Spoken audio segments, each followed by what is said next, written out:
And welcome to Mountain Standard Time.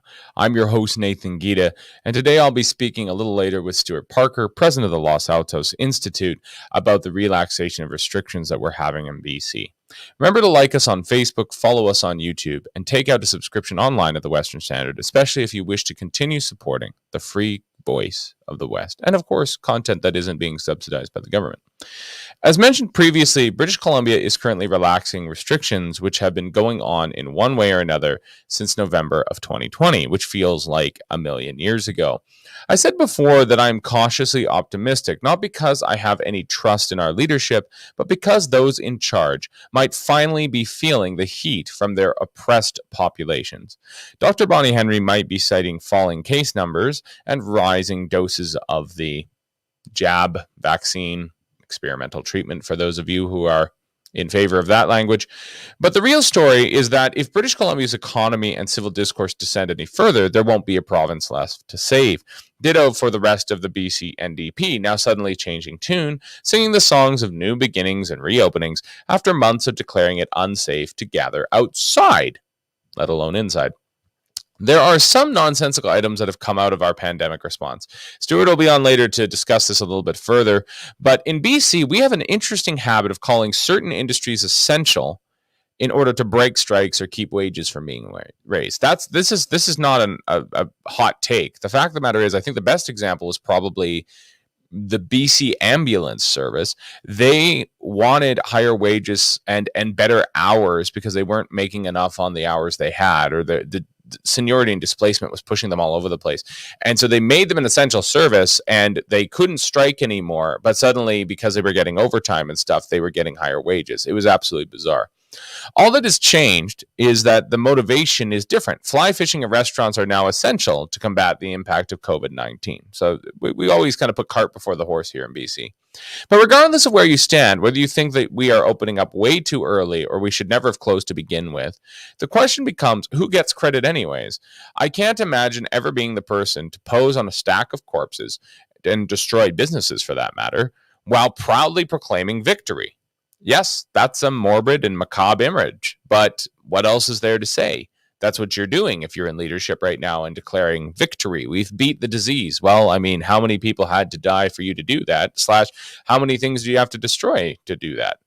Before we get too far down that road, let's acknowledge that the lab leak theory is now being discussed openly in the mainstream media, which would appear to mean that after a year after Donald Trump, President Donald Trump, former President Donald Trump now, and everyone else was telling us about the Wuhan lab, the rest of the world has finally caught up.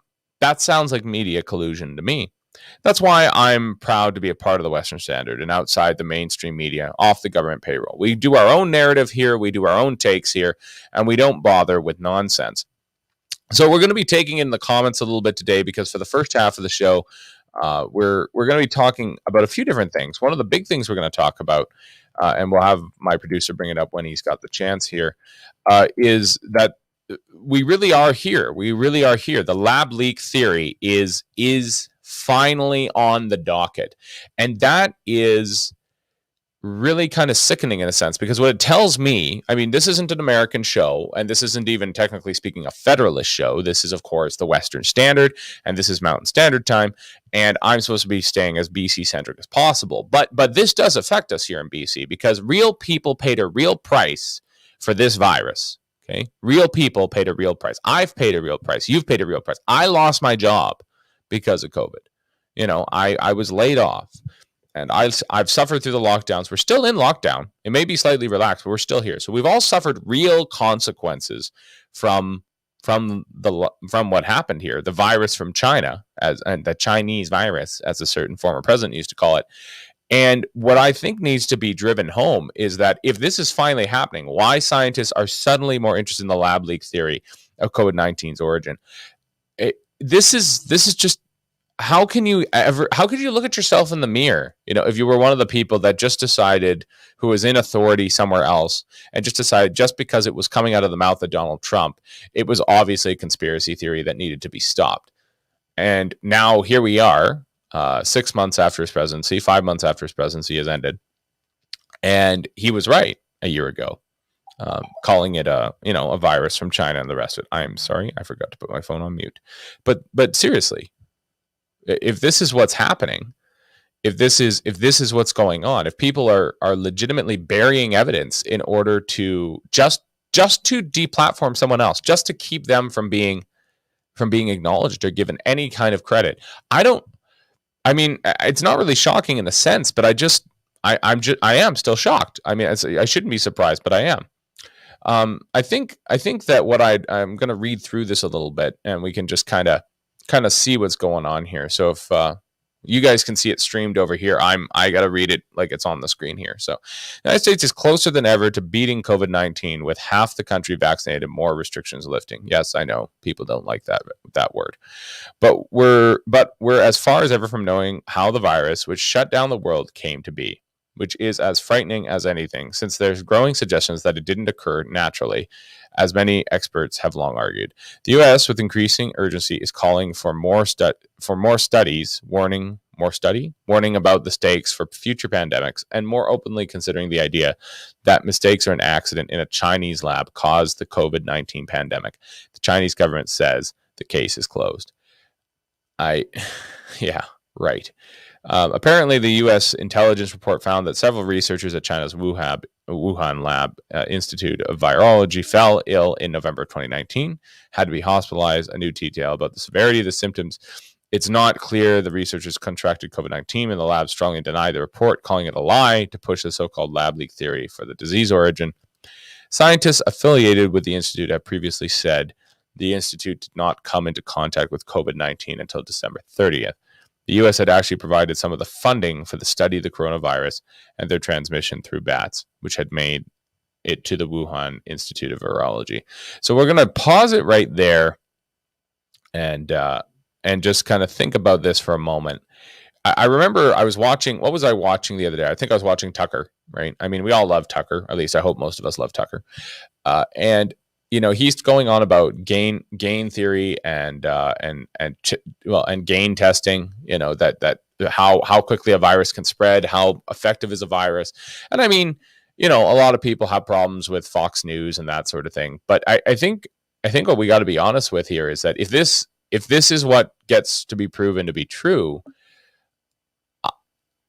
we did just suffer a pandemic that effectively was entirely preventable.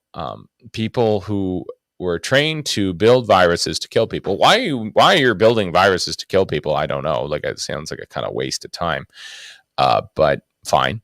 The point is that you at least wouldn't want them to escape the lab. Having a virus escape a lab would be really, really bad.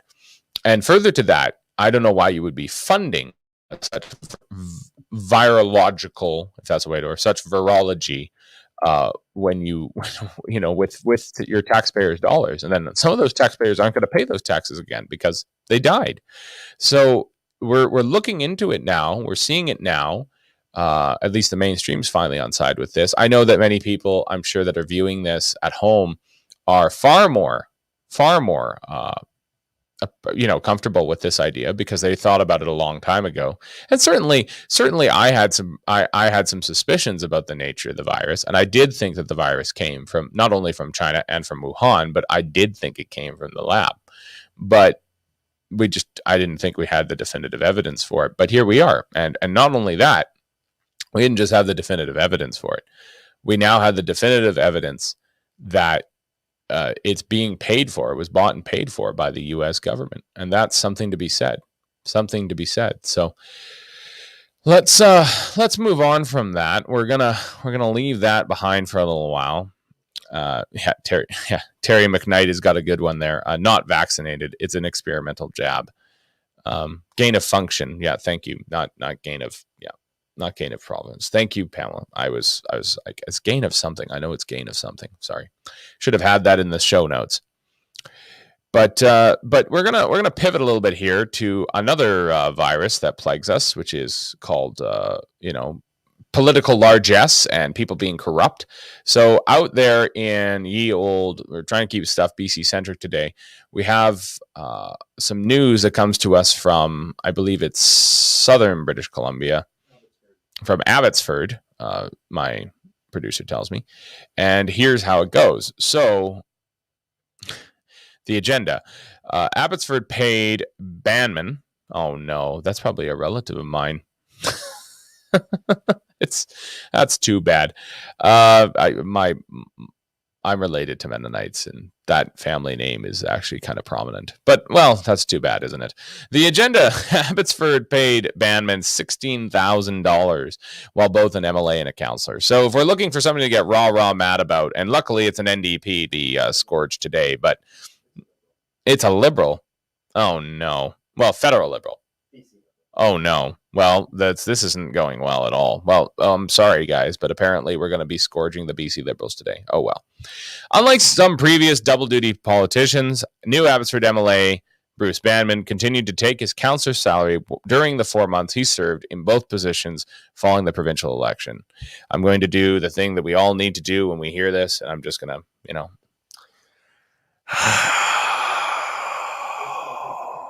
why would you do this? Don't do this. This is like the worst thing you can do. You're always going to get caught. If you're watching this and you're in leadership and you're doing this right now, like, cancel the other check. Don't do this. This is bad. Banman was elected to the provincial legislature in October, but didn't resign his councillor seat until the end of February.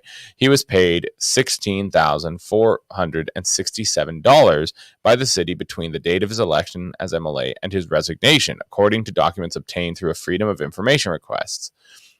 Politicians are allowed to hold both posts, and some, like Banman, attempt to do so, but nearly every recent instance has ended in a new MLA resigning their local government post. Okay, so that's interesting. I thought that would have been outlawed. I suppose that the reason perhaps it could be allowed for is, actually, I'm trying to imagine what kind of instance that would be okay with. I think that maybe the reason that might be allowed still and not illegal is that, let's say that you got elected as MLA of a very small district in a very small town. So let's think about that for a moment. For example, let's pretend somehow, some way, Valemont and what's that called? Barkerville, which has Wells, BC, which is an actual municipality. Wells, the village of Wells, and I think it's the town of Valemont. The point is that both those places are extremely small. So the chances of the person who was running for MLA and the person who was running for mayor could be the same person are pretty high. And let's imagine that the mayor did run for MLA, but the fact is, if there isn't a mayor, there isn't quorum. And so he has to sit as mayor, or she has to sit as mayor for a few more months until they can elect a different mayor, because otherwise they won't have quorum. That obviously is not the case when it comes to Abbotsford, because I'm guessing they have at least 8 or 10 or maybe 12 councillors, and that losing one guy who isn't the mayor is not going to affect quorum. But this is a real problem in some other parts of the province, where they don't achieve quorum. They don't even have enough people in their village in order to stand for officer places. If you've ever been a part of a nonprofit, you've experienced this as well. But we'll add this back to the stream, and we'll just continue reading this story, because this is kind of terrible. Resigning their local government post. On several occasions, such MLAs have attempted to keep their seat while forsaking their municipal salary. Banman told the Abbotsford News that he didn't do so because he continued to do his councillor job. Banman did attend nearly every council meeting while serving in both roles. I get it. I understand, but this is an interesting ethical problem, actually. I'll throw this to the comments. I know we don't want the same person representing all of us all the time. Then we could just go back to absolute monarchy and not have parliaments. That being said, I mean, there are times where absolute monarchy sounds a lot smarter than what we're doing right now with our technocratic theocracy. But that's a different debate for another time. The point that I'm trying to draw here is that what do you think? Do you think that it would be fair if you're rendering services, I guess, if you're rendering services or you're giving up your labor, if you're exchanging your labor for value, right? That's what work is. Then, and you're putting in the time and you're going to the meetings, right? If you're doing all those things, why don't you deserve a salary? My answer would have been, well, you should have resigned your seat within, a week or two, at most a month since you got elected, right? So you transition somebody else into your role, or at least give up all the papers and everything and give that to somebody else, hand it off to a staffer or whoever, and the bureaucrat. And then you get out of your municipal role and you go into your provincial role, just like if you were in a provincial role and you were going to a federal role, or vice versa. It doesn't matter whether you were the Prime Minister of Canada and now you're the mayor of Barrie, Ontario. Like, it doesn't matter.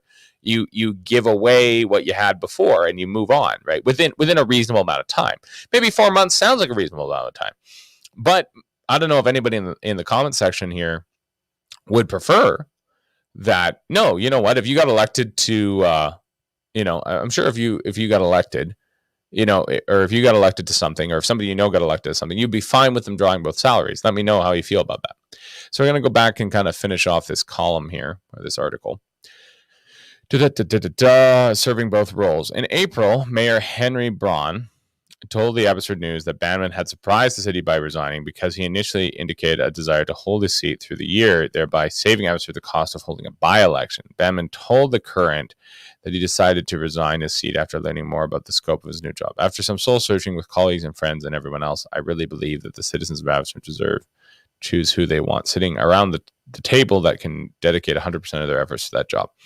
He said that he'd been able to put that effort in a job always served, but that his new MLA duties and the reconvening of the House meant this time would be stretched too thin.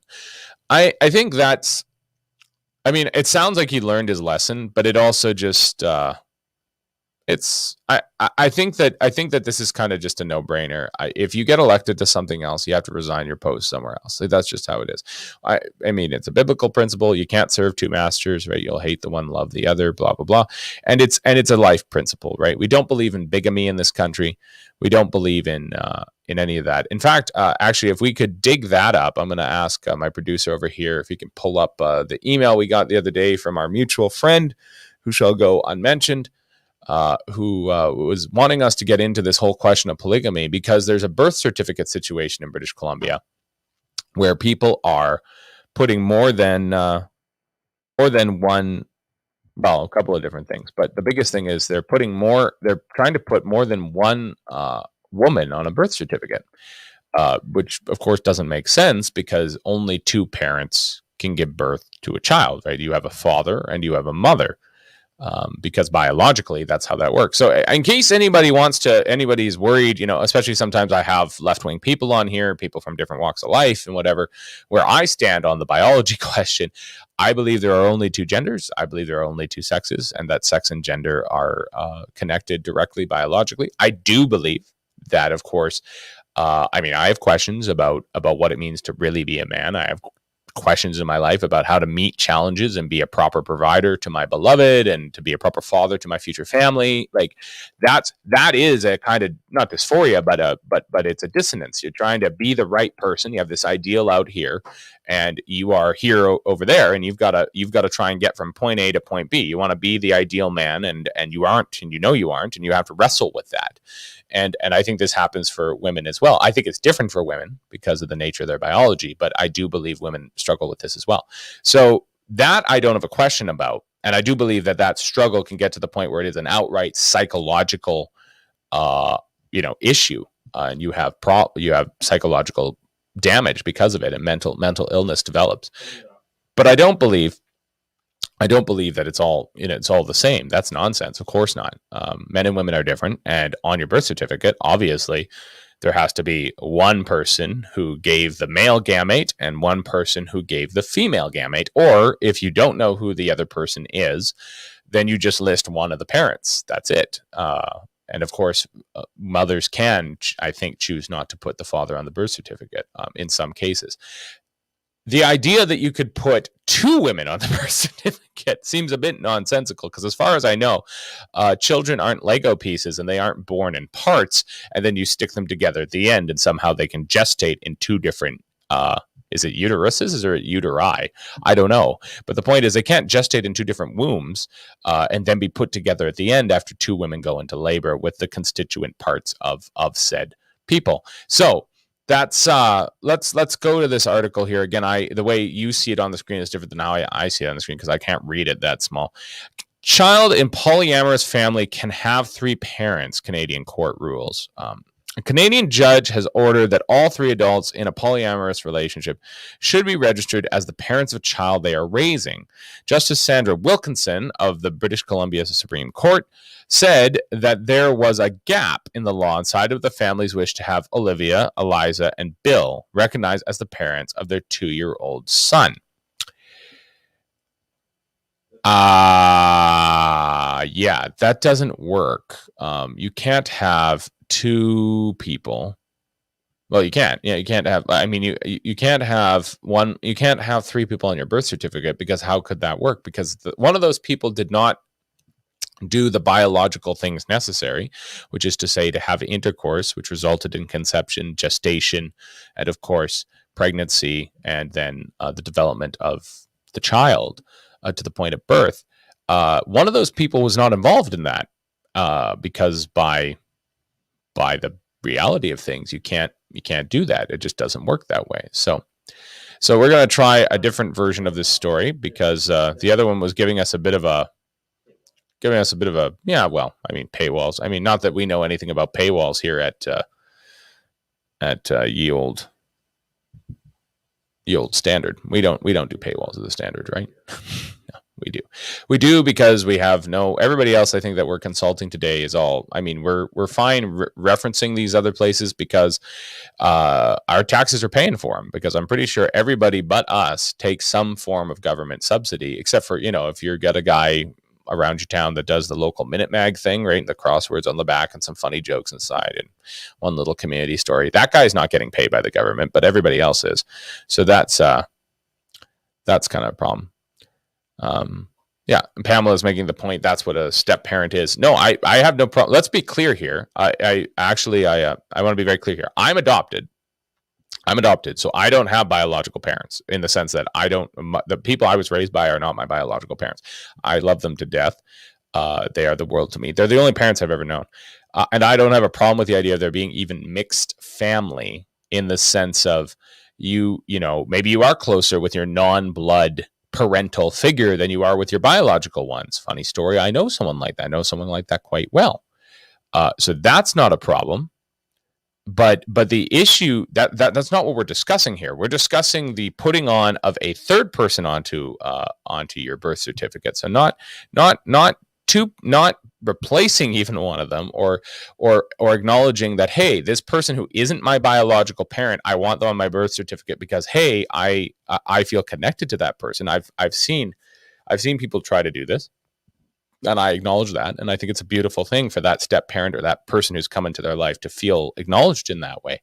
But you can't have two mommies and two daddies, or a third parent. That doesn't exist. That's not real. And so we're going to go back to the Alaska news here. Okay, so the BC Supreme Court decision handed down April 23rd, but released on Monday, describes three adults, Olivia, Liza, and Bill, whose names were anonymized by the court, living together in a committed polyamorous relationship since 2017. Okay. That sounds like bigamy to me, and it sounds like a terrible time, and I don't want my daughter to ever be in a polyamorous relationship, but you do you, boo, I guess. When a year later, Eliza and Bill conceived a child, it was agreed that Olivia would be involved in the child's life as a full parent. Again, as a rule, I don't like any of this, but as a role, like as in, if my brother and sister-in-law need me to take a lot of care of their kid because they're ill or something like that, like, sure, of course, I can be a not full parent, but I can be a very serious parental figure in that person's life. Sure. But we're not in a polyamorous relationship, obviously. In naming themselves a triad, the three adults describe themselves as having an equal relationship with one another and the child. Olivia went as far as inducing lactation, so she would also be able to feed Clark when he was born, wrote Madam Justice Sandra Wilkinson, referring to the anonymized child. In fact, Olivia was the first parent to feed Clark after he was born. All three were open with their families about their polyamorous relationship and went on several vacations together as a family unit after the boy was born over 2 years ago. That openness, however, didn't always transfer into the workplace out of fear of reprisal and discrimination, wrote the justice. We're going to stop right there for a moment, and we're just going to think about this a little bit.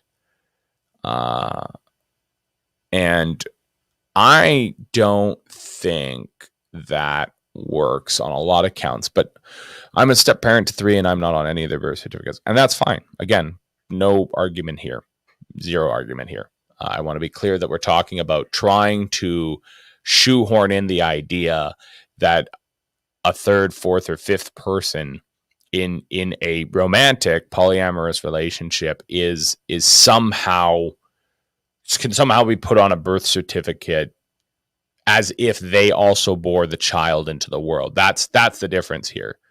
That's what doesn't make sense. And let's just kind of think about this for a moment. Really, like, let's just think about this. As if this wasn't a disturbing enough story on several counts, there's a serious sadness there of, I don't know what kind of injections or hormones you have to take in order to induce lactation. And obviously, perhaps for women who are having trouble breastfeeding, etc., that's a valid form of medication and treatment.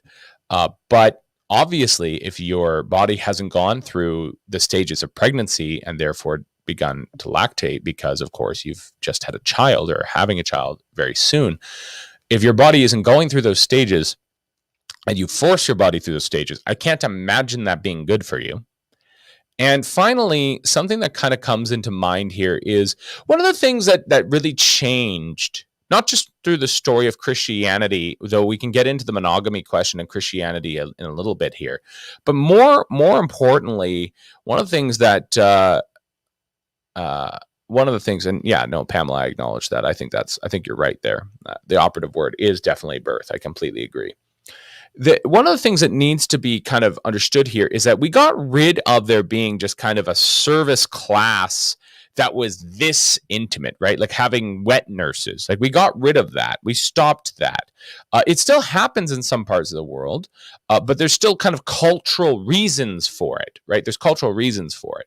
And we don't have the same cultural reasons for that anymore.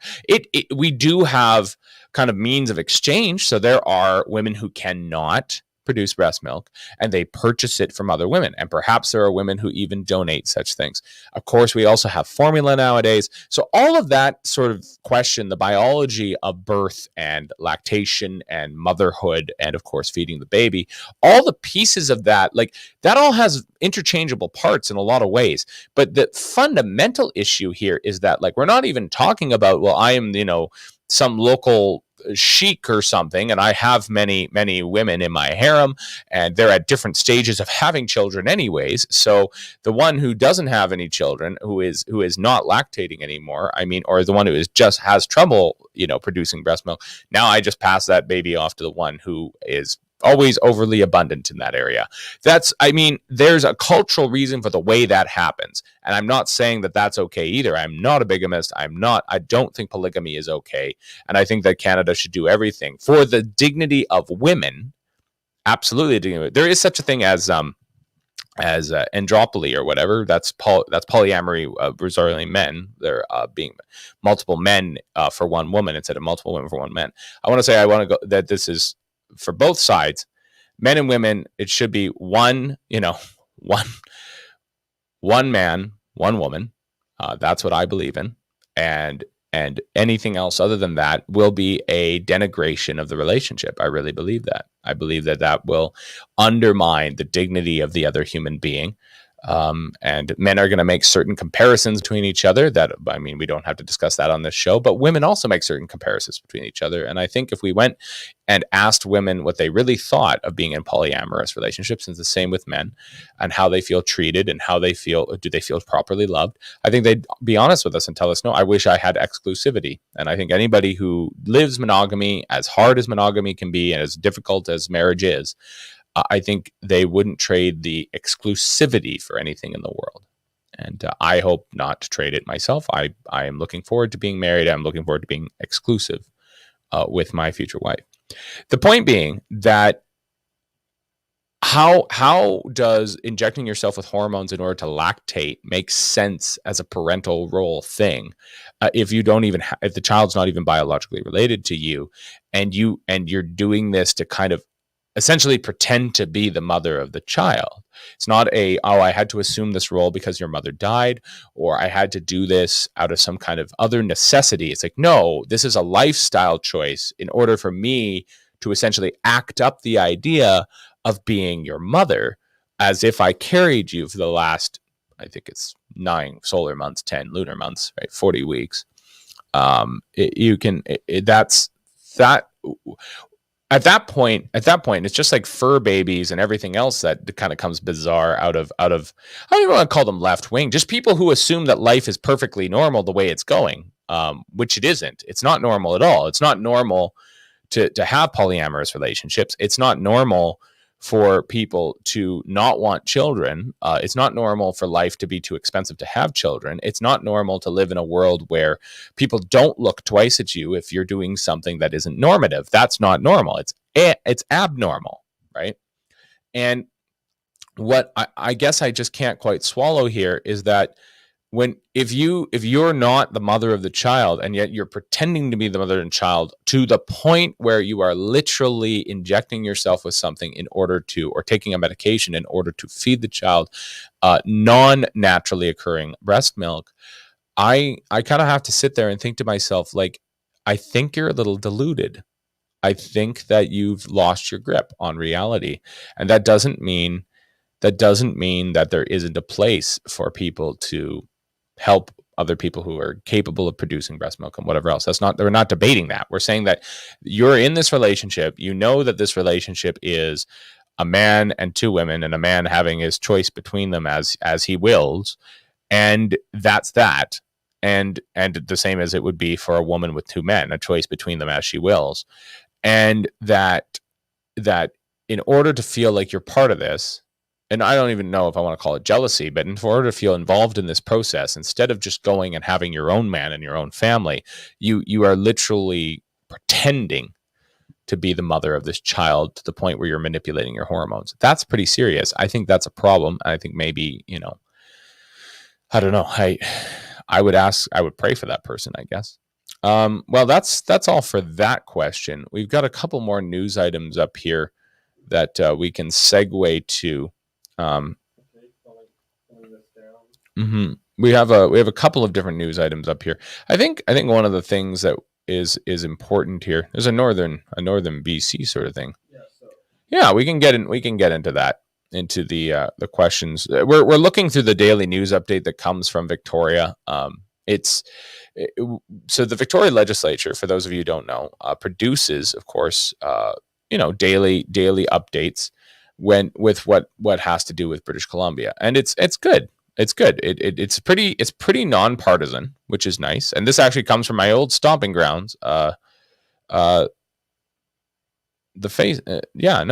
asking us about Facebook. This comes from my old stomping grounds, the Prince George Citizen. So let's take a quick, and as a final point, there's Pamela making the point that not only that, but what model are these people displaying to the child? This is exactly it. Like, what do you want your child to live in, a polyamorous relationship, or do you want your child to have an exclusive, loving, monogamous relationship between a husband and a wife?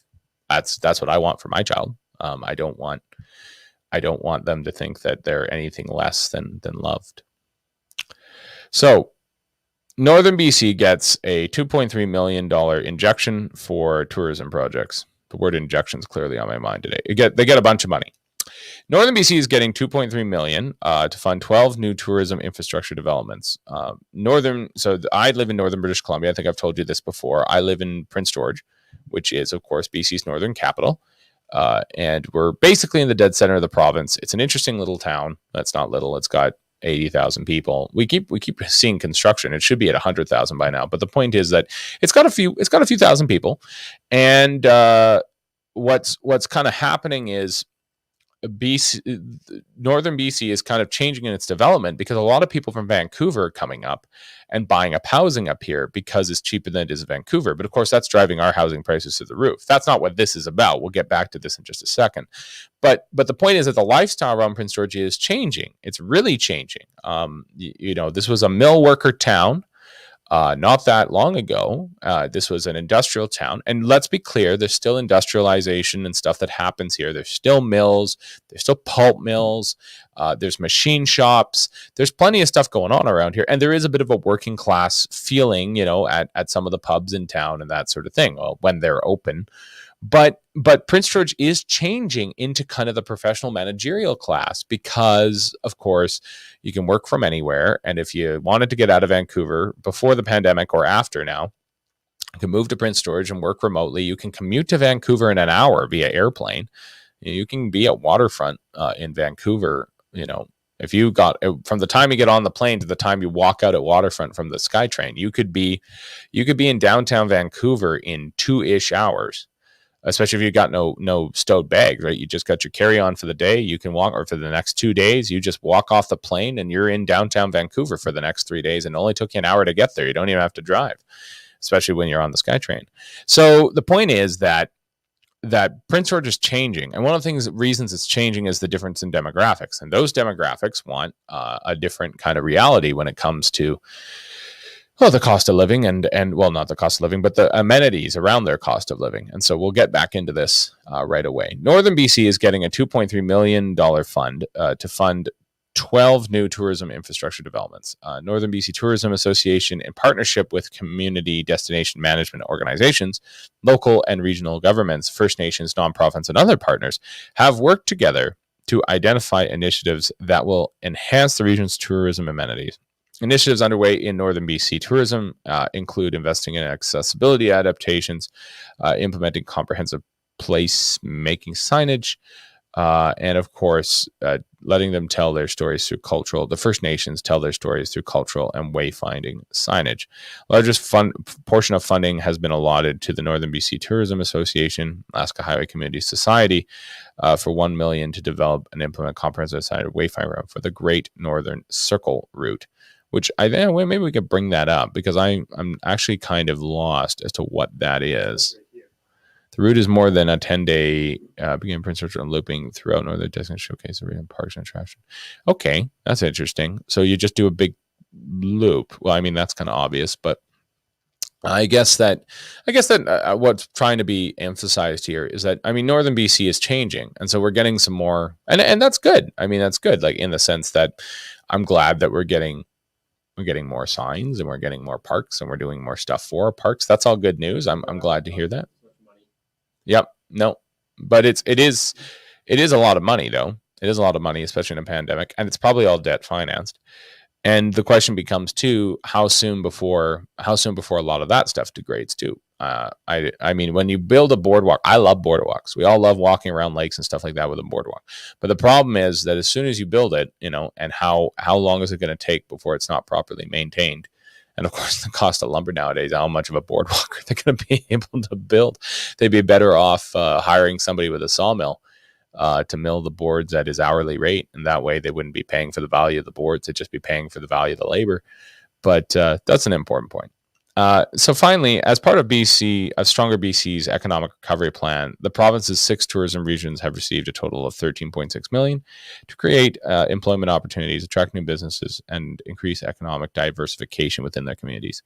The Targeted Regional Tourism Initiative is one of 3 infrastructure investment programs for tourism as part of Stronger BC, including the Community Economic Recovery Infrastructure Program. Stronger BC, they also have that problem. We were talking with Ekman about this the other week, that there is that investment firm that's basically being built by the BC NDP. It's got a bunch of people on there from the old NDP days, and who knows how that's gonna go. They're arguing that they don't have to be transparent with the government and with the public about where they're going to put that money, because it might open up people to judgment and that sort of thing, and be a couple of different things. But there's a bunch of problems with that. So this is interesting. We're going to kind of pivot to this last one here. The CAG, Canadian Association of Journalists, and of course, Pamela Jones. It's basically corruption. Yeah, I mean, you're not wrong. Just a second here.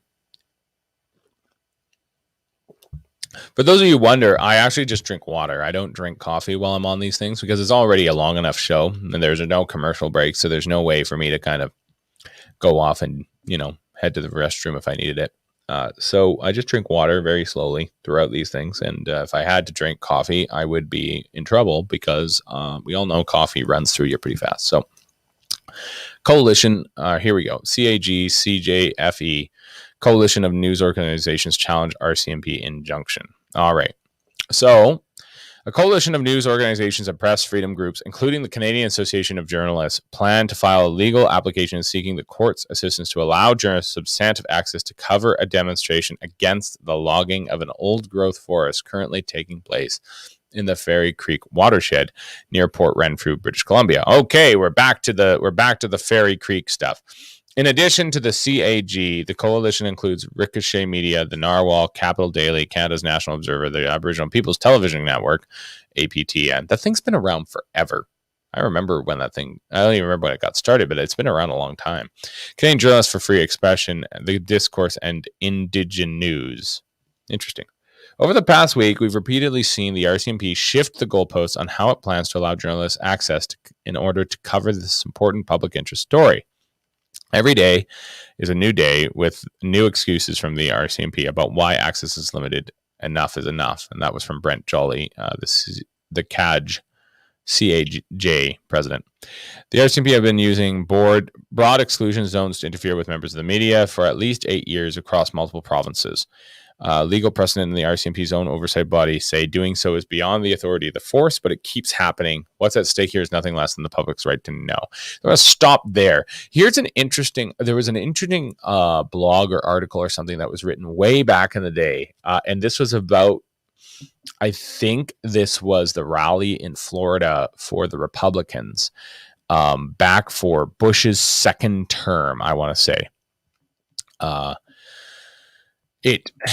What happened was they controlled the media to the point where you were just in this little tent. Basically, you're in this little tent, and you were stuck in that little tent.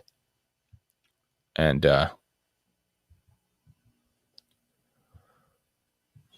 I just need to double check this actually. Could you make sure that we've sent the link, right? Okay, just double checking. So they had this control opposition basically thing happen with the media. So they were in this little tent, like this little tent city, basically, right? They were in all these little palisades or whatever those are called. Not palisades. That's the thing around a fort. Pavilion is the word I was looking for. They're in these little pavilions, but there's like this perfect wire mesh fencing, right? That's been kind of almost driven into the ground, into the asphalt. And they see the president of the United States go in. They see the president of the United States go out. And of course, they're shouting at the president. They'd like to talk to him. They don't get to see any of the rallies. It's all live streamed to them out there on screens. They don't get to be in a press gallery inside of the Florida rally for the president. And like this kind of control. They had a lot of police around to make sure that they couldn't go anywhere. Look, I respect our friends in uniform. I really do. What I want to be clear about is I don't think that the RCMP, like the average member at RCMP, I don't think the average constable or the average corporal or sergeant it walks around thinking to themselves, how do I, intimidate the press today? I don't think they do that. That being said, I think the press doesn't earn any points when it does go after RCMP for things like, say, wearing their carbine during July 1st as they walk through the local park, because that happened here in Prince George. I remember a local RCMP officer getting quite upset and writing a letter. Didn't expect it to be published. He just wrote it to the editor trying to correct the record and basically be like, look, like it's a lot easier for me to take out somebody who is trying to hurt other people by using my carbine than it is to use my sidearm. A pistol is a lot harder to maneuver, is a lot less accurate at distance, at range, than a carbine is, right? Than I think that would be the C8, because the C7 is the full-length rifle. The C8 is the shorter carbine.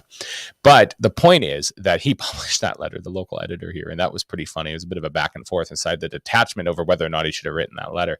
But this is the point. So journalists do themselves no favor by questioning the RCMP on the methods that they have at their disposal in order to do their best to keep us safe. That doesn't help anything. And it's not like the average constable has a vote on that. They don't get to vote on that. That's something their higher ups told them to do. The flip side of the equation is that the RCMP and all police throughout the world do have a legacy of trying to interfere with the media because they don't like bad press. And who likes bad press? Nobody does. And so that's just people acting in their interest. But in this respect, the Fairy Creek question is something that ought to be actually investigated pretty well, because there's some serious debates to be had. I'm a First Nations person. We've talked about this on this show. I'm a First Nations person. I have a status card. I'm an Indian. And I hold very particular views about economic development. I'm very pro-development. I'm very pro the ownership of development being for the Aboriginal group that's developing it, and therefore then they can finally have that wealth, and then that wealth can help their people, and then their people can be out of poverty. That's a beautiful thing. I want my brothers and sisters out of poverty. The issue here is that the irony, of course, is that there's a lot of Aboriginal workers here, and then they're being protested against by non-Aboriginals.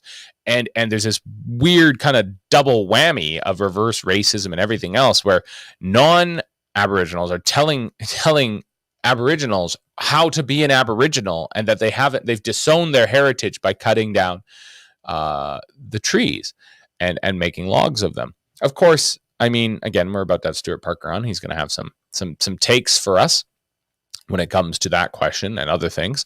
I love trees too. I just love them differently. The point, though, is that I think when it comes to the question of press access, we can't have real discussions about this issue if the press doesn't have access to it. And so we need to be honest about that. We need the press to have access to things. I'm a stay-at-home journalist. I don't go out into the field. I would like to go out into the field a bit more, I think, as things develop. We're still getting a feel for this show. We're still just getting our feet wet. This is episode 24, I believe. So that's 8 weeks that we've been on the air. We're very young. We have, and as I've said many times, any suggestions that you guys have, we'd appreciate it. So that we can do the best job we can for you. We're actually going to be moving the studio this weekend, so that's going to be a whole thing. Hopefully, where we broadcast from next has the same quality that we've had here. So hopefully that all turns out well. But do be patient with us next week, because there might be some technical difficulties as we work out some of the bugs. We'll do our best to do some test broadcasts beforehand so that we don't have any problems. But no, and that is a good suggestion there, Pamela. Clarence Louis of the Asoyos Band has a lot of common sense. We should reach out to him. We should make a note of that.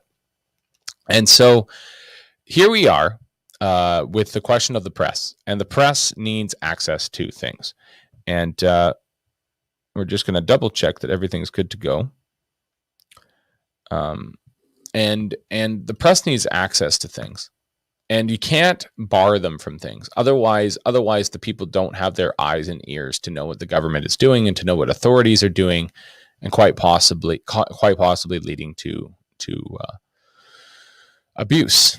That's apparently, and we're going to pivot to one last thing before we leave here. We're not leaving. We're just going on to our guest, which is Stuart Parker this week. Rose West had something interesting to say this week. Rose West has become a recent commenter of mine. Sounds like they want you to diversify to be more like them, hence vote like them. That's in reference to what's being changed around here when it comes to infrastructure and the parks and stuff like that.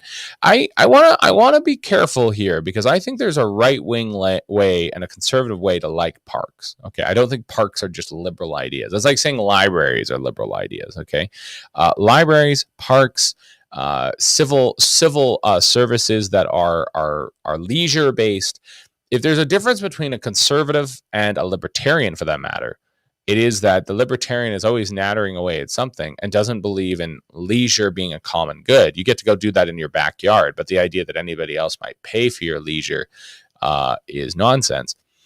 That is a problem. I mean, we conservatives believe in leisure, and we believe that, other people, not that other people pay for it, but if we all contribute to the pile, right? Like, I get leisure from walking down my sidewalk. Well, we all paid for that sidewalk, right? That's part of the common good. It's the same with riding in the bike lanes don't need to be where bike lanes don't need to be, but bike paths in general, who doesn't love doing that with their kids? They want to go on a little bike ride.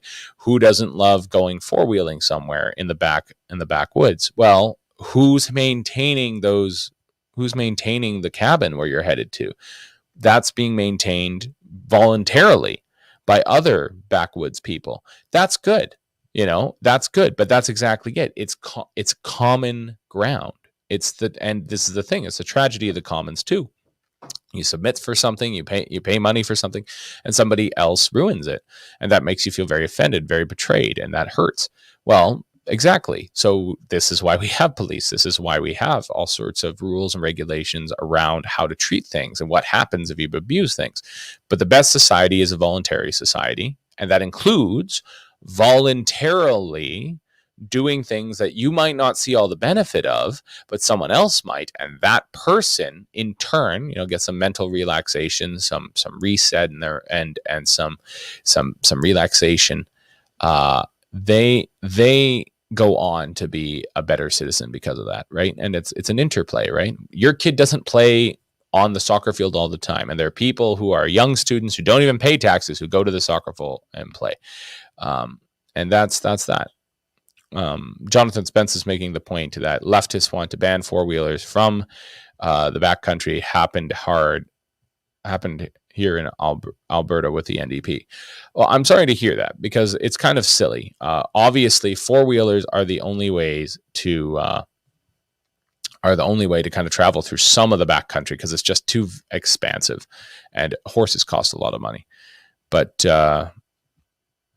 and that's actually a good point there. We'll leave that with Rose West, and we'll do one quick jaunt over to the Canadian border question.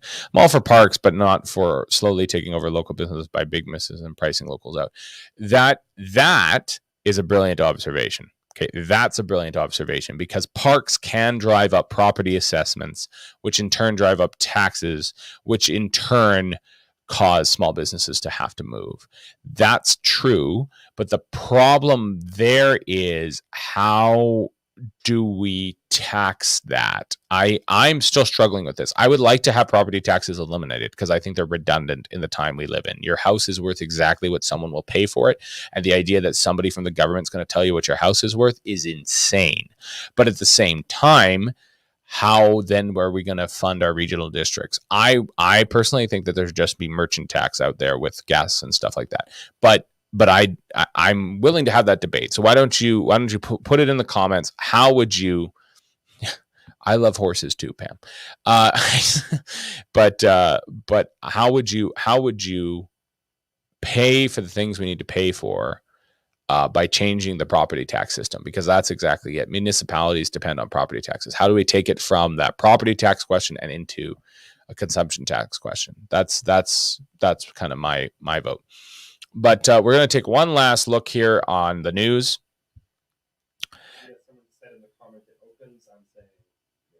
Yeah, apparently it might open. I doubt it. But hey,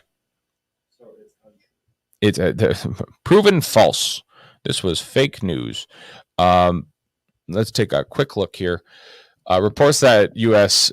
border to Canada could reopen as soon as June 22nd. Untrue. 10 Pinocchios, apparently. U.S. government sources tell Global News that reports they will unilaterally open the border with Canada on June 22nd are not true. Earlier on Wednesday, Len Sanders, a known immigration lawyer based in Blaine, Washington, said high-level meetings had been held in Washington, D.C. on Tuesday, and officials from the Peace Arch port of entry were involved. And what I was told is that instructions came out of the headquarters that the border will be fully reopening for June 22nd in just over 3 weeks. The Canada-US border has been shut down for more than a year amid the ongoing COVID-19 pandemic.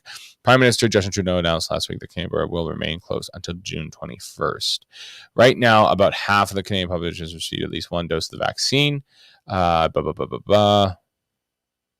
border remains open for essential travel to avoid disrupting the flow of food, medical supplies, and other crucial goods between the two countries. So we're at 10 Pinocchios on that vote. I'm sorry. I apologize. Well, not apologize, but to whomever made that comment. It's actually just at the top there. Who told us this? Scrolling up just a little bit. Oh, Pam. I'm sorry, Pam, but you have been proven false. That's whatever. I mean, I said something the other day, the opposite of what it was. And I mean, earlier today, I thought I was going to get to rag on an NDP, and it turned out it was a BC Liberal. So, I mean, we all make mistakes. But the point is that I'm sure that the border with the United States will actually open not so long from now. It might open as soon as September. And I don't think that this has anything to do with the vaccine. the experimental jab or anything else. I don't think it has anything to do with the case numbers. I think at this point, I think a lot of the actions that were taken by all governments last year, let alone these two governments, the Canadian and the American one, was in order to oust Donald Trump from the presidency. And that's been achieved by hook, by crook, and by a lot of weird voting patterns that have never been seen before. But we'll get into that another time. But the bigger thing for me is that in what's gone on here with the border has to reopen because people have to get across it, and we can't have a closed border, or else your economy is just going to suddenly fall apart. I was a part of this last year. Last year, I was in an industry that was in tourism. I was in a tourism job last year. After I got laid off from COVID, I went up into Churchill, Manitoba, and I was a guide up there, and showing people polar bears and belugas and that sort of stuff. And 90% of our traffic is usually American. 95% of our traffic is usually American. They all come up from the States. They go through big touring countries that do adventure tourism, and they get shown the belugas in the summer and some bears if there's bears around. And then into the early winter, we're into bear season, and you see bears wandering around on the ice. It's really cute, and little cute bears and everything else. Pam, it's totally okay. I shouldn't have called you out like that. I'm sorry. There's no need to castigate anyone. I made a lot of mistakes earlier. So not only do I forgive you, I apologize, because there was no need to. It wasn't like you were claiming something, you weren't talking about space aliens or something like. And then even so, this is a free expression show. If you want to talk about that stuff, go ahead. I might pick on you, but it's your comments. You go ahead. But again, I'm sorry, Pam. The point being that, no, here we are with the U.S. border still closed and the Canadian border still closed. And I think that what's going to happen is we're not going to continue down this road very long, because people just can't stand it anymore. But also because the authorities understand that we're kind of stuck. We're kind of done with the pro forma. You can only put people through a war so many times. You can only put them through the crisis of the bombs falling from the sky so many times. People have about, depending on where you're counting from, a 3, to 6 to 10 to 15 or 18 month time limit on how long they can deal with stuff like this. And we're going to be at 20-ish months. If we do fully open up in September, we will have gone through a 20-month period of various curtailments of civil liberties and some serious issues to our economy. And that's probably about as much gas as anybody has in the tank to survive. Not saying like even economically, I just mean like the mental capacity. Even your healthiest people, 20 months is a long time. There are many wars that were longer than that, but Unlike that, where there was real developments, both positive and negative, this has been mostly just a negative journey with a lot of civil liberties destroyed. So that's, and Carol Gallant puts the point, it's been 15 months, longest pandemic ever. Yeah, and I'm just kind of counting out towards September there in the late fall. And this is the question. When is this all going to come together? I don't know. I'm going to just make sure that our guest is on deck. Ready for you. See if he's able to get here. And as I kind of play myself out here in this section, I think that, again, coming back to the central point that was made at the beginning here, I am cautiously optimistic, but it's not because I somehow think that we've cured COVID, or there never was COVID, or there's everybody's suddenly our friend again, or our authorities have woken up and realized how wrong they were. It's the nature of power. It's the nature of power. Power always corrupts. Absolute power corrupts absolutely. And the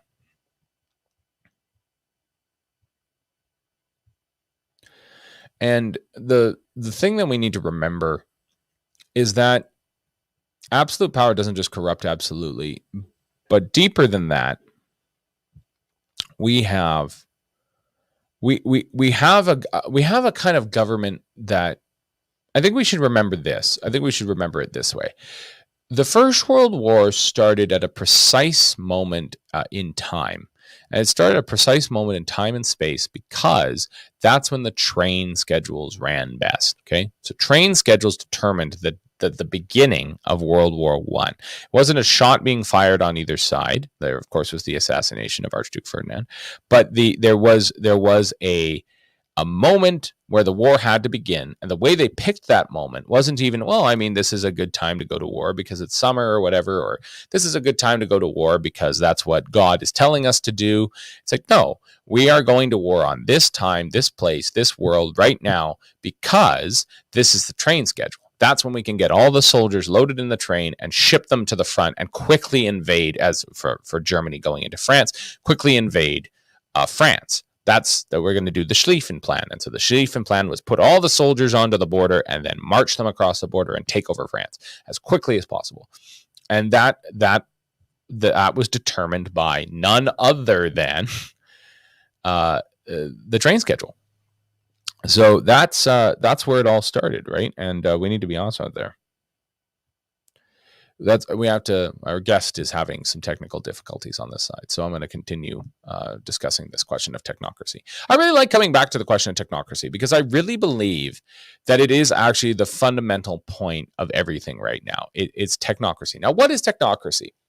Technocracy is what we live in right now, and it's everything from them losing your duplicate form, right, for the third time. It's everything from they can't find that form, they can't find the printer's down, and all of a sudden that means the government grinds to a halt. Well, we can't print off any more forms for you to fill out. It's like, well, I have my ID here. Don't you just have a piece of paper I could sign and deal with that? And that's what we can do. But in any case, that's enough of me ranting about technocracy and everything else. We're going to bring Stuart Parker on here live. He's coming to us from, I'm trying to remember where exactly, but he's going to tell us, I'm sure. You're at a hotel.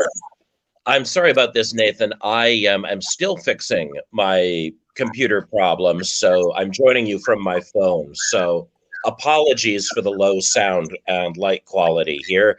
I'm going to try and get the actual proper machine working imminently. I understand.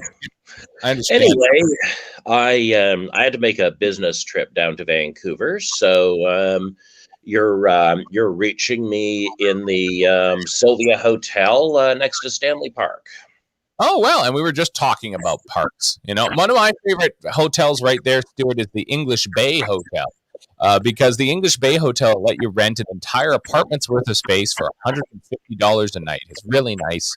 And right next to the Cactus Club, and you and all your friends can go to the Cactus Club after you're graduated, maybe have a little bit too much, and then everybody can fall asleep in the gigantic apartment hotel. That is a pretty sweet deal. The Sylvia, similarly, is shockingly affordable for no apparent reason. So I guess Vancouver finally has a hotel glut. I guess Airbnb does ruin everything. Speaking of Airbnb and the slow descent of late capitalism into complete insanity, what do you think of our new reopenings and everything else? I'm sure that the loosening of restrictions has warmed the coddles of your heart. Why not be a little more careful? Supposedly we'll all be double vaccinated in 3 months. What's the hurry? I think there was an epidemiologist who referred to Dr. Henry's policies as the kill half the mice in the apartment plan. And I think that's basically it. I was doing some sort of back of the napkin math yesterday. We have quadruple the death rate of Nova Scotia, New Brunswick, and even higher comparison to Newfoundland and PEI. And so all in all, that adds up to 1,200 extra corpses in the past year, which is, I would argue, not an insignificant number. This is not just about preventing people from, having a bad time. There's something like this. Lives really are at stake, and we're making decisions about how many of our neighbors should die. I think that people often want to complicate things beyond that because it's distasteful to say, how many of my neighbors should I kill to make sure that the Cactus Club doesn't go bankrupt? How many of my neighbors should I kill to make sure the Ramada doesn't close? And I and my numbers for that are very low. I think that we're choosing to kill extra people um, because the government doesn't want to guarantee loans to the hospitality industry and it doesn't want to bail out the hospitality industry. And the thing is that BC's hospitality industry has been setting the policies on COVID since the beginning. You can read it on the internet. You can go to the BC Lobbyist Registry and look up my pal Bill Thielman and others. Their lobbying work for brewers, vintners, hoteliers, and you can actually time certain restrictions, particularly the decision to. I guess the most obvious one would be the decision to cancel the Prince Rupert quarantine and the Haida Gwaii quarantine. There's really a smoking gun. He'll said, all right, well, there are some hotels that might go bankrupt on Haida Gwaii, so I guess we need more people on Haida Gwaii to die. I think if there's one thing that this whole COVID experience has done, is that across the political spectrum, people of various stripes have used the idea of the sacredness of human life as part of their political rhetoric. And I don't think the left and right are different on this. I think both groups have consistently used that as a rhetorical point. And we can see that it's just nonsense. We can see that human life is not sacred. It might be valuable, but clearly there's a value, a price tag that one can put on it. And what's really shocking is that Bonnie Henry thinks that that's her job, because in other jurisdictions, it's the politicians who decide, how many human lives to sacrifice for a business objective. And she's been very explicit that business objectives are a part of her calculation, and they form a significant factor. Now, the thing is, people go, well, why is this producing different policies in BC? And the simple answer is that it is that we are a heavily, heavily indebted province. And if you look at the sectors of the economy that are consistently reopened at a cost of human life, they're the sectors in which people are making monthly payments, not yearly payments. And sectors where there's a seasonal productive period that you have to hit. And so the hospitality sector is not like other provinces, especially in Greater Vancouver, because you have crippling commercial property taxes, and you have very significant levels of debt, mortgages, and the like, and the banks aren't going to give you 3 months.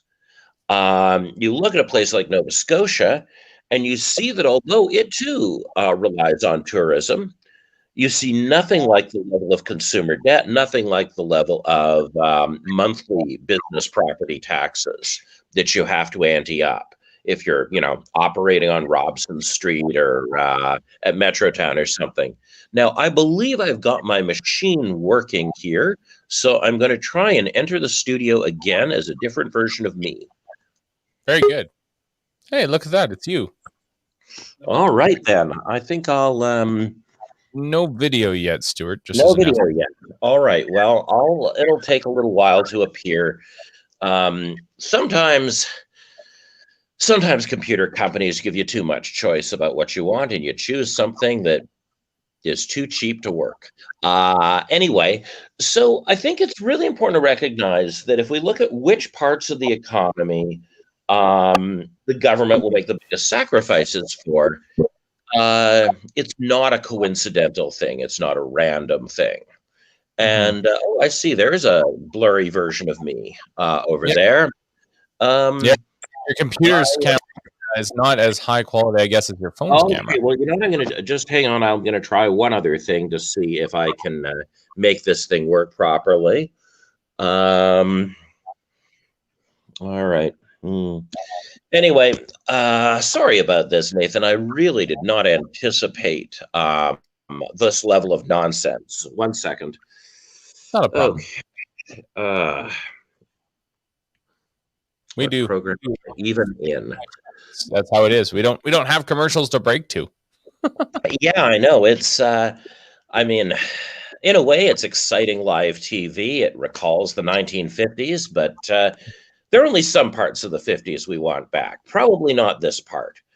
What Right. maybe Sorry about that. Yeah, it's not a problem. Could you give us a little bit of a background on the question of essential? Because I was talking about it earlier that if I call correctly, it was the BC Ambulance Service who was they wanted to agitate for more wages, and so they were trying to withhold services. But of course, that meant people would die. So the BC Liberals, I believe, legislated them as an essential service, which resulted in more overtime, which resulted in higher pay, but they or danger pay or something. And so they got what they wanted, but not the way they're supposed to get it. They got it because they were made essential. Can you explain a little bit more how in British Columbia the relationship between our government and the people under it sometimes gets very backwards when it comes to these things? Well, so first of all, let me say that the definition of essential per this pandemic is completely unrelated to the definition of essential in labor law. So there is absolutely no similarity. That if you're declared an essential service for the purposes of COVID, this has nothing to do with your designation as essential. So to give you an example, this 2 days ago last year, sport fishing was declared an essential service. So I think that gives you a sense of the breadth of essential. So essential means anything the government calls essential to deal with the finances of these two precarious sectors of the economy. Now, I'm in Vancouver. Was it essential travel? Well, there's a discussion of this where the provincial government explains it. So the definition of essential travel is any travel you say is essential. There is absolutely no objective standard. All right, there we go. 1 second. 1 second here. All right, I think we've done it. Oh, bloody hell.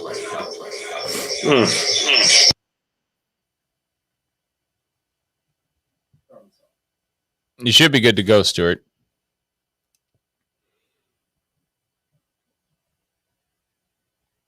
All right, let's try that again. Very good. So you're in Vancouver, and the debate of essential travel goes on. Sorry, could you say that again? I just was getting my earbuds in. No, not a problem. The debate of essential travel goes on as we travel to Vancouver. We're live with Stuart Parker. Yes. So they did actually pull people over the first weekend that they had the no non-essential travel between health regions. And it's quite funny if you read the reports about it, because it's the police having to coach people to use the word essential, because they keep asking, like, well, why are you going? And if you look up the definition of essential travel, it is to do anything for work or as a volunteer. So the fact that I'm going to get my institute's bank account straightened out because I can't do it from Prince George, that vastly exceeds the standards for essential travel under the order. A lawyer friend of mine put it this way. He said, I would really struggle to see how someone could violate this order. That essentially, as long as you remember that word, essential, it is impossible to violate the order. So I think that, of course, these orders do have an effect. They do reduce travel, but they reduce travel on a voluntary compliance basis. And the focus of the provincial health officer is to communicate with British Columbians, which should also tell you something important. So if you are a tourist from out of province, you will have heard nothing about the essential travel order. Your hotel reservation won't have been canceled. Your bus ticket won't have been canceled. And your hotel won't have notified you that there's an essential travel order in effect. So, on the one hand, lifting the restrictions probably will kill some more people. But on the other hand, really, what restrictions? It's more lifting the fiction of restrictions will kill people because people respond not just to fact, but to fiction when the government is the one slinging it. No, it's true. It's true. You're back in your hometown of Vancouver. Obviously, it's a little bit different than the place you grew up in. Why don't you tell us a little bit about how the place was when you were there in your youth, and how it is now, and maybe some disappointment that happened along the way. Well, I mean, I think a lot of people have had the experience. It was funny. I went down with my inventor friend who needed to test, again, vastly exceeding the essential criterion. My friend Art, former city councilor and physicist, built a charging adapter for really old electric vehicles, because if you try and plug the new electric vehicles, or if you try and plug old electric vehicles into the new charging stations, they overheat the battery and the vehicle shuts down for the day.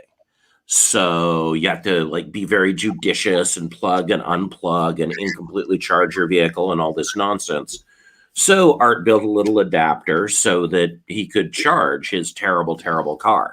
So in our 14 and a half hour drive to Vancouver, where I got to discover all of the strange, strange places BC Hydro thinks they should put a charging station. During that drive, I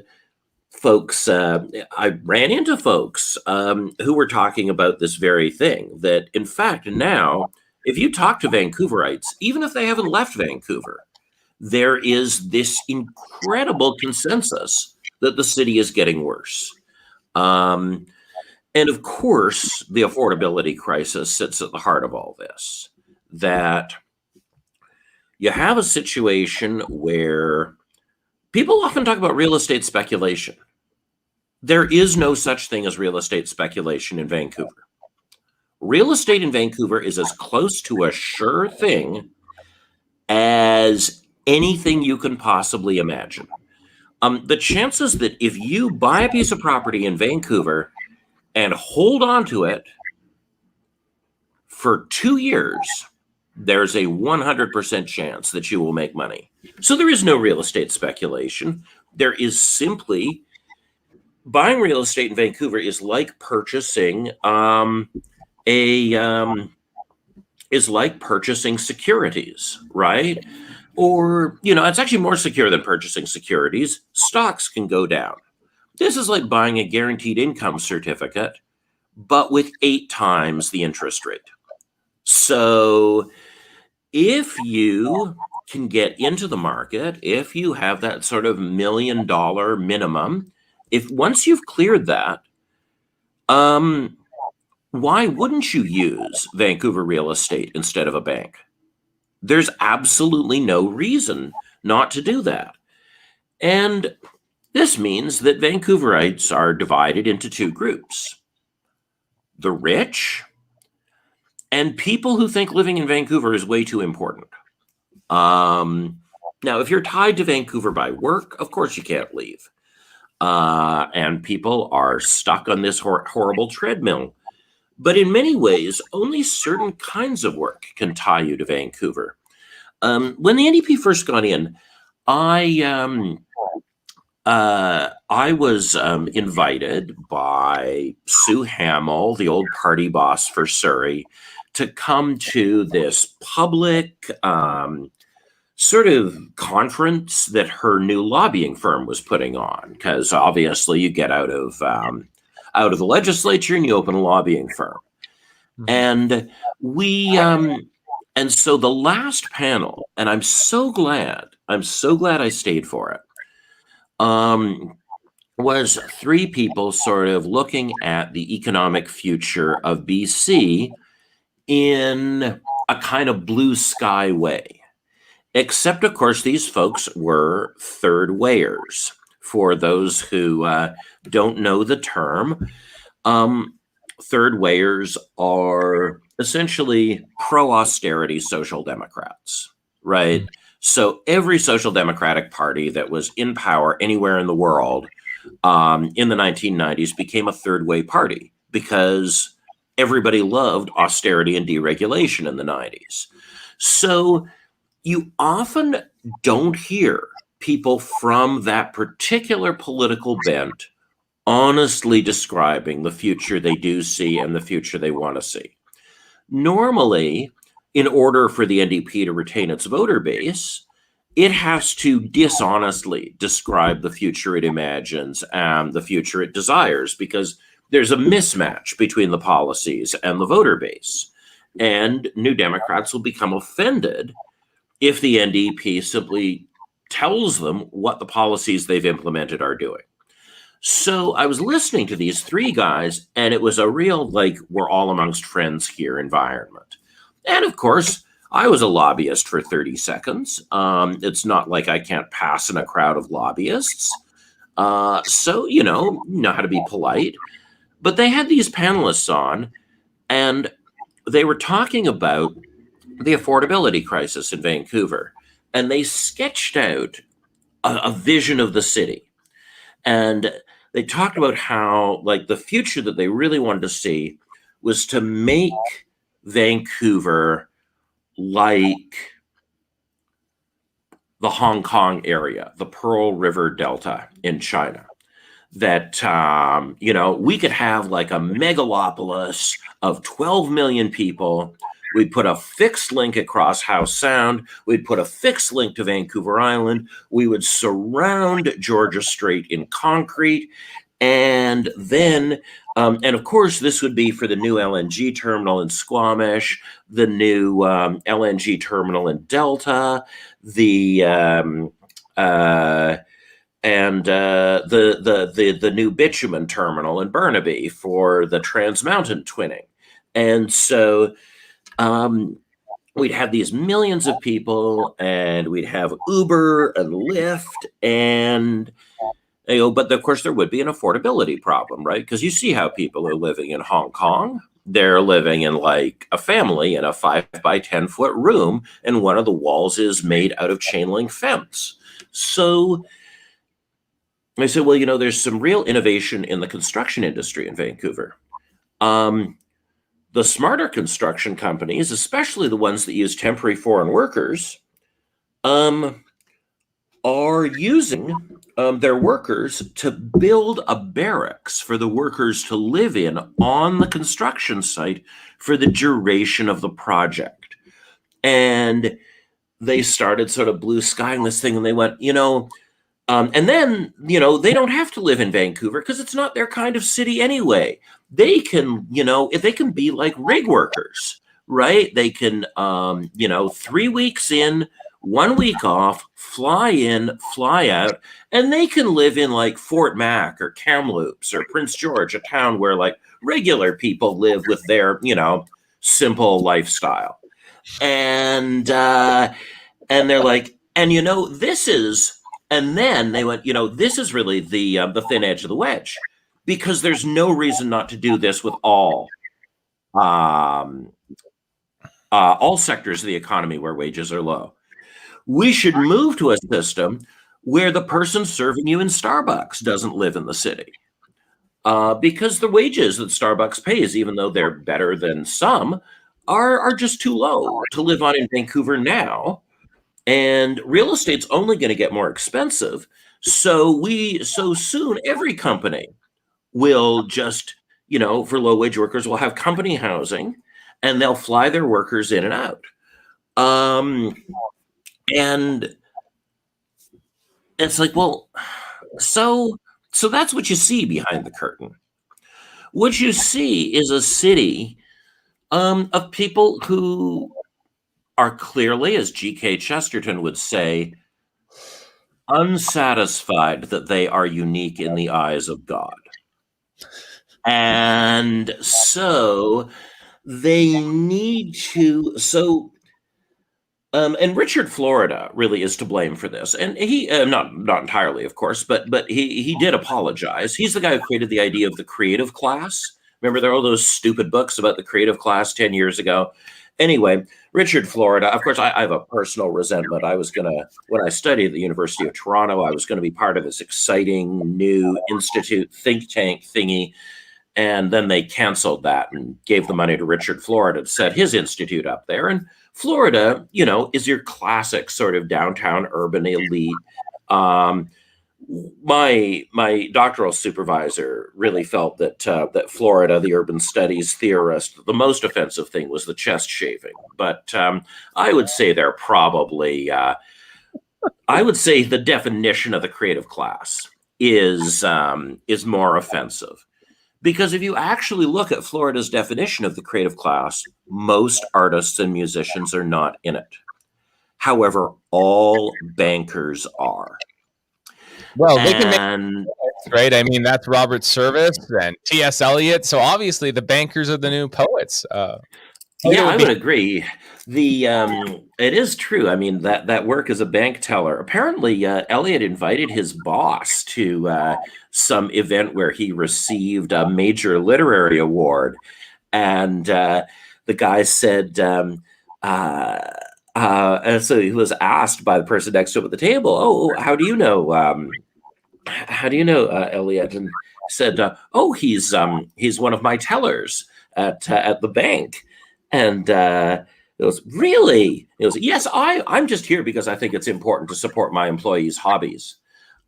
So leaving that aside, it is interesting that the sort of self-conscious urbanites, right, not working in the arts, but they want that mantle of being part of some sort of fiction of a bohemian urban cosmopolitan world. And so they create the material conditions to perform that. But of course, in the process, they throw out all the artists because they make things unaffordable. I'm not aware of any actual artist who lives in an artist live workspace that they've zoned for here. There just aren't there aren't that many millionaire artists.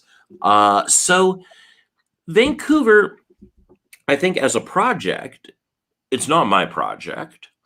And it's very clear that if there is not a substantial shift in public policy, that it will eventually spit out pretty much all of my friends. Hopefully they'll join me up in the heart.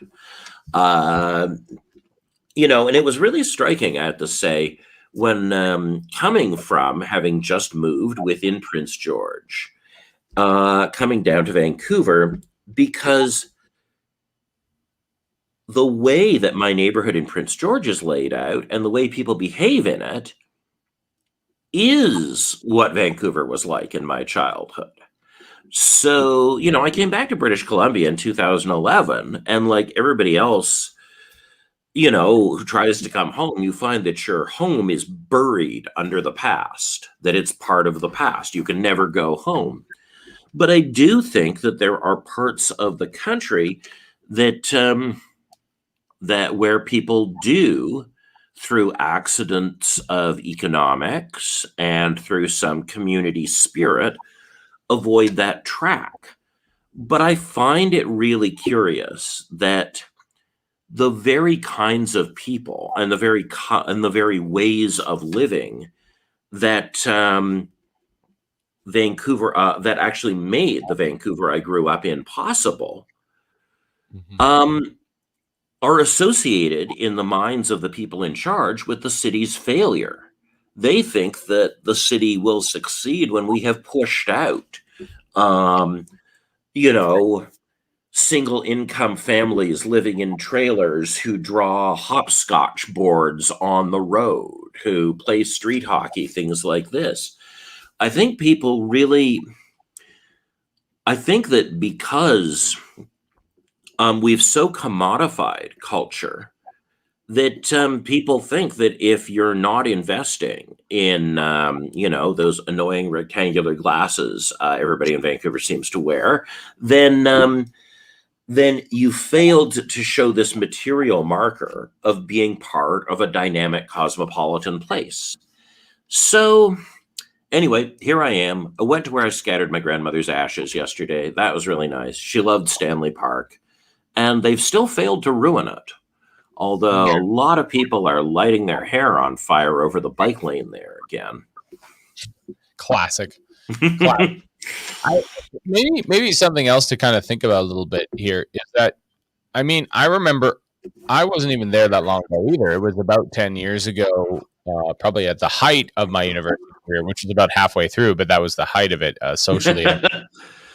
Um, I remember being able to drive into Vancouver from Langley in a reasonable amount of time.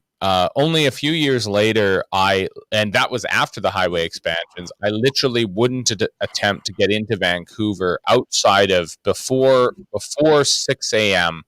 or after 11 and before 3. So now I get up in Prince George and start driving before 5 a.m. to be there in time to the midday uh, lax, that there's no traffic on the road. Things have gotten completely out of control on that count. But further to that, to your point of commodifying lifestyle, I mean, you did a course on the nature of Trailer Park Boys and what it meant for Canadian identity and that sort of thing. Like, is that basically the dichotomy we're seeing here? There's like authentic communities that are kind of basically being displaced because of the cost, and then the only way back into the higher echelons to kind of sell your soul into the cost of things. Well, first of all, I just want to hit that traffic note because, of course, we came in on the expanding highway, and it's really so. What happened, of course, is what's called induced demand. That if you don't change another variable, increasing the amount of pavement is a stopgap. Even with no population increase, the mathematical properties of how traffic works produces this induced demand. Until you build so much pavement, you're like Houston, Texas, where they're like ring roads around bypasses around ring roads. You're always adding pavement doesn't produce any medium or long-term effect. It only produces a short-term resolution. And urban planners in London figured this out in 1830. Like, they were giving papers at the Royal Society by 1840 about the principle of induced demand. And it's proven right every single time. Houston really being the only outlying case because they just were willing to throw an infinite amount of pavement at the problem. And so, Vancouver, interestingly, provincial governments see Vancouverites angry with their traffic. And for very good reasons, Vancouverites blame they blame their municipal government. They don't blame the province, they don't blame the feds, they always blame the municipal government. And Vancouver City Council does all of these weird symbolic traffic things where they like turn Point Grey Road into a private driveway for the super rich, or they build a really visible bike lane that screws up bus stops or whatever it is. But the decisions are not huge decisions. But they're willing to take the profile of appearing anti-car. And what this does is it creates re-election opportunities for provincial and federal governments because people are angry, it's congested, and if the province or feds add a new lane to the freeway, there's an immediate relief. It will take like 2 years for that thing to fill up. And so there's an immediate sense of relief, and people reward you at the polls. I remember last year driving out of Vancouver and saying to my partner, I can't believe the NDP is widening this freeway between Langley and Abbotsford. No one in Langley and Abbotsford will ever vote for them. Well, boy, was I wrong. Right? Langley and Abbotsford went another lane. I mean, the NDP won Surrey by untolling a freeway on ramp last time, and it turns out you really just like can convert asphalt into votes. Like that has never changed. So with the Bible, in with the Buick. it's it's a little unfortunate, but of course it's always short term. But then that serves everyone as well. It's interesting that the Burrard Bridge has become less congested, even though they've deleted 2 lanes. You can get across the Burrard Bridge faster now, despite a 30% reduction in lane capacity. People's habits are strange. And in Vancouver, you've got a lot of transportation options. I'm sure that, there is a semi-functioning SkyTrain here. There is that stuff. Anyway, I'm sorry. I got off on induced demand because, I couldn't resist. You actually had asked me a different question. Yeah, you've done a course on Trailer Park Boys. Yeah. So I think that it serves everybody's interests, particularly Rex Murphy's, to idealize industrial cities of medium size in Canada's resource periphery. And God knows it's easy to do if you live in one. I sing the praises of Prince George to everybody. And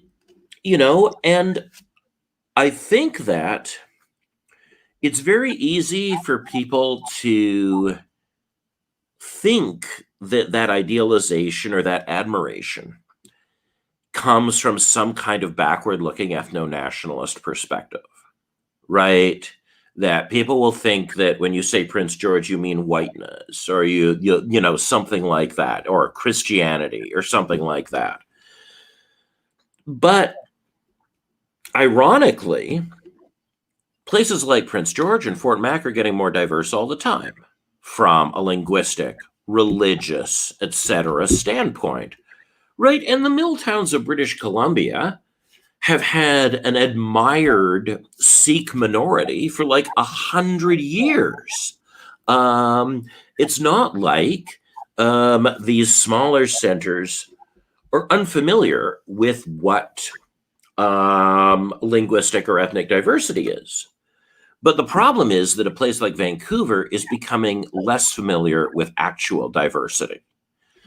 And right, the things that make us different from one another are a lot more than people want to admit based on class. If you live in a world where everything costs money, and more and more things that were free are becoming commodified, then there are so many more barriers to interaction across class than there are interactions across language. One of the things that I think makes Prince George an especially great community is that there aren't standard lot sizes. Every lot appears to have been created ad hoc and has a slightly different shape and size to the lot next door. Well, what does that mean in practical terms? What it means in practical terms is that my partner and I are renting the nicest house on the street, not because we can afford it, but because they undervalued it. And the estate agent sort of admitted in the middle of showing us the house, I guess we underpriced this. But next door is a lot 1/3 the width, and it has just as much yard because there is a very old manufactured home on it. And that's where the one income family lives. And it's great. We have phenomenal next door neighbors. They helped us find the cat the other day and whatever. And that's an experience that would be very hard to have in Vancouver. That the reason Black Americans are more residentially segregated from white Americans than at any time in American history is because we are destroying mixed income neighborhoods. If you're part of a group that is more likely to be working class, then your residential horizon is totally different than the residential horizon of wealthier people. So, so the irony is that that in a community like Vancouver, meaningful forms of diversity are not that available. And that's because of all of the different material barriers that have effectively segregated its population. If you go to, and of course, because property developers are so in the driver's seat, you get tremendous uniformity by neighborhood. It's not like Toronto, where there are just sort of eruptions of random density due to a strange decision made by a city councilor unilaterally. You know where the dense places are, you know where the non-dense places are. And because you don't have variability in size of residence, you also end up age segregating your place. So if there simply are no large residences, then families disappear. If you and of course that's what's happened. There are family neighborhoods and non-family neighborhoods in Vancouver. And talk about none of your friends having kids, how that might alter your horizon, how that's going to impoverish your world culturally and in terms of your ability to have new ideas. That's where it's going to happen. So I use the Trailer Park Boys course, of course, primarily to make a case against Calvinism and in favor of the Roman Catholic interpretation of St. Augustine, because I think that's really mainly what the show is about. But but in the course of doing that, I asked folks to read a book by Carol Stack called All Our Kin. It was a revolutionary piece of scholarship from 1974 about the economic logic of being in the underclass. And so it's a rebuttal to the idea of the culture of poverty. The culture of poverty theory is that, right, poor people make financially irrational decisions. They don't know how to save money, and what keeps them poor is the culture of poverty. Well, Carol Stack lived in a African-American social housing complex for 2 years as an anthropologist. And what she found was high levels of economic rationality, that if people get, their one-time score, like season 3 of Trailer Park Boys, where Ricky gets $30,000 and spends it in 30 hours, that, this is stupid. This is economically irrational. Well, the reality is that if you're in an underclass community, you've almost certainly borrowed a bunch of stuff from your friends. You've almost certainly received gifts from your friends when they won a small lotto ticket or got a severance package or whatever. And in fact, those gifts are what keeps the lights on. And those gifts are also the core of the community's social life because nobody can otherwise buy everybody around at the bar or do these really basic things. And so you need these injections of external money to keep that going. And so for the community, the rational thing is to try and hold all those windfalls inside it so that they're spent internally. Now, Stack studied these people who decided they were going to escape the culture of poverty. Well, that meant they had to save money. So that meant that they stopped paying for things in the community. They hoarded their money, and the community noticed.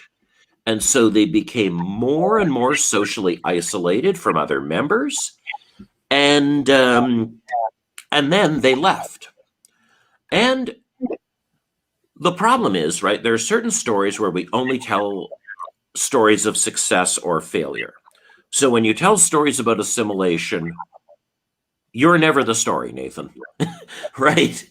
I'm never the story. Anybody who's successfully assimilated is not the story, which is why we say assimilation never works, because they could find us if it hadn't worked.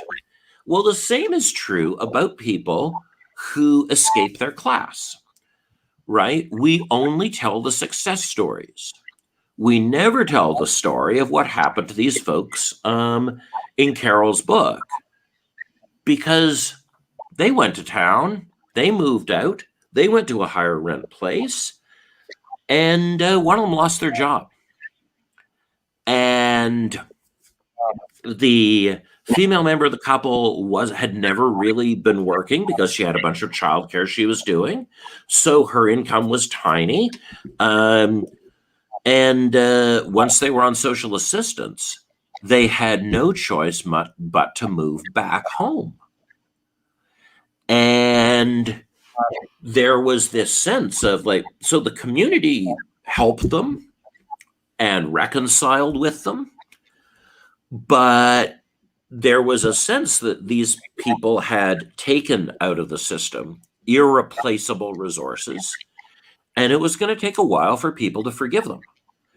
And I think that we only use the unit of the individual when we think about how the economy affects people. But once you start looking at the shared experience of that community, one can see that poor people are no more economically rational, no less economically rational in general. It's just that strategies really shift. And it's one of the other reasons that you want a mixed income community, because there is a centripetal force pulling people together. And when you have a community composed entirely of people going, "I'm all right, Jack," if you deprive a community of any materiality to its relations with each other, people don't hold together so well. Bonds of loyalty, bonds of reciprocity, they not all communities foster them equally. And I think that's, of course, what you see in Vancouver. You see a community that is turning away from reciprocity. It's great if you want no one to talk to you on the street. I mean, I grew up in Vancouver, so I'm always freaked out when people talk to me on the street. But this is a city where if privacy is the main thing you want in life, you found Mecca. This is your home. But if one wants friends who are diverse, if one wants communities that stick together, then you come here, and this place always feels like a little bit more of a tragedy every year. I think that's a very fair assessment. It's a very interesting way of putting some of the values I found in my own life, because I wasn't raised working class. but because of the economic realities that we live in, I became part of the precariat and the underclass, by class status, not necessarily by a lot of other measures, but by at least economic status. And some of my relationships developed there. And it's funny the way that you articulated that, because I'm thinking of the scenes in Trailer Park Boys where you say, "Well, you're going to leave the park. You're going to leave the park." Like, he's talking about leaving the park, and so he's going to leave behind this world. They even build a fort around it at one point. They put gates on it. Right? They have the spot where they're going to grow all of their bud, and they have it protected by a palisade. Like there's this beautiful picture of the solidarity of the underclass. Yeah, and I think not everybody in the underclass, there are plenty of jerks everywhere. We don't want to romanticize a class solely on that basis, but I do think that there is this funny exchange where your financial precarity brings you into a world where your associations with other people are intensified by the materiality of things. I mean, the park also, of course, has to spend a lot of money on drugs. But there are really only like two things that are beyond the pale in Trailer Park Boys: cocaine and weightlifting. And it's interesting that these are like the two most transgressive behaviors. But they're put in this dichotomy. The total condemnation of weightlifting is about prison, because there are two activities. There is hockey and there's weightlifting. And one is a pro-social activity and one is an anti-social activity. And, I don't think anyone needs to go into the explanation about cocaine. Again, there's just this sharp, weed is good, cocaine is bad. One is pro-social, one is anti-social. And what I really enjoyed about the course, which is available on Los Altos Institute's podcast channel, all 13 episodes of the course you can download. But the show tells really moral lessons in a very, very didactic way. And it's surprising. It's surprising that because it's a comedy and people are breaking the law, that no one watches it with that lens. They will come away valuing certain things more, but they don't see the show as didactic. I would argue that the first 5 seasons of Trailer Park Boys are the closest thing we have to a modern parable in Canada. There are these very simple stories. They pivot on a moment of grace. But of course, that's the other reason they're hard to recognize. We live in a society that doesn't see grace. It doesn't see the difference between and so Ricky as a character doesn't make sense to them, right? Ricky is a liar, Ricky is a drunk, Ricky's selfish, and what makes him special is that there are these transcendent moments of grace that manifest in his behavior, where he'll make some extraordinary sacrifice, like kissing Mr. Leahy's ass so that his daughter can have encyclopedias. The Kiss of Freedom, episode 1, season 3, is, I would say, it's the closest thing to be able to take Augustine's City of God and jam it into a 22-minute sitcom. It's incredible. And and so if one doesn't have that perspective, if one has a perspective of, you become more virtuous through discipline, there's this incremental move upwards from being a bad person to being a good person, grace doesn't make sense to you because it's unearned. And so bad people doing the right thing all the time doesn't make sense to you. And so It's interesting that Barry Dunn, whose association with the show is largely what seems to have infused it with this, he just went back to practicing law. He never talked about what message he was trying to get forward. But in the later seasons, that message gradually disappears because you don't have this very disciplined intelligence there. Of course, Barry Dunn plays Ray, and I think it's the ultimate lampoon of earned grace. Ray has been collecting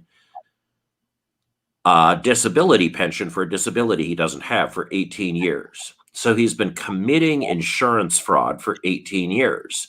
And part of this act involves being in a wheelchair whenever strangers are around. And, he hops up out of the wheelchair whenever, he's among friends and gets on with the time. But by season 5, he's been committing insurance fraud successfully for so long that he comes to view it as a form of moral authority. And he begins referring to himself in the third person as the guy in the chair. You lied to me, Ricky. You lied to the guy in the chair. But of course, the chair is the lie in the story. So so they perform that very well. And of course, Ray is always in the background ranting about Calvinism and how he's the only Calvinist. Sorry, Presbyterians. I try to limit how politically offensive I am on the show, so I'm just going sideways and being religiously offensive. But there we are.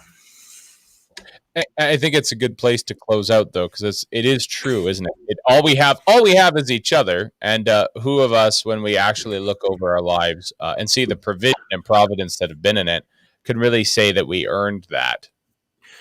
Yes. Also, I'm going to have to. I'll close with Mr. Leahy's brilliant election speech. The one time he's forced to run for supervisor of the trailer park. Of course, his opponent is doing a sort of classic character attack campaign. I still think the NDP actually could have won the 2005 provincial election if they'd used the same rhetoric, because the signs just say Jim Leahy is a drunk bastard.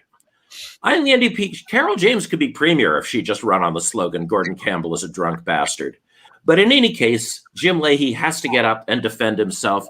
And he says, who among us, who even in the whole world doesn't have problems? Who among us hasn't had a drink or two too many from time to time? Who among us hasn't had a puff or two time to time? Who among us hasn't passed out in their driveway and pissed all over themselves? And the crowd is right with him. So there we are. We've all had these moments of grace and, of course, the other sort. And the dance they have with each other is what binds us together. Amen. Stuart Parker, president of the Los Altos Institute, we're so thankful to have you on today, as we do every Thursday, at least for the second half, and to tell us the moral stories of the times we're in and what we might do about them. Thank you so much for being here. Thank you. Absolutely. Well, that was Mountain Standard Time. I'm extremely thankful for the participation we've had today in the comments. Of course, as I explained before, we are moving the studio this weekend. It's going to be a bit of a task. I can see my producer already beginning to rub his brow and prepare his curses for later. We are going to do our best to be online next Tuesday, 9 a.m. Pacific, 10 a.m. Mountain. Do be aware that maybe the quality of the show might change a bit. We might be on a different source of internet. We might have to wrestle with TELUS or Shaw or somebody. But the point is that we care about you. Do send us a link to anything you'd like. Suggest guests. Use my email that's been displayed here before. And thank you so much for tuning in. This was, of course, Mountain Standard Time. There's the email there. Do send anything along you'd like to send. This was Mountain Standard Time. I'm your host, Nathan Gita. We're going to catch you bright and early next Tuesday, 9 a.m. Pacific, 10 a.m. Mountain.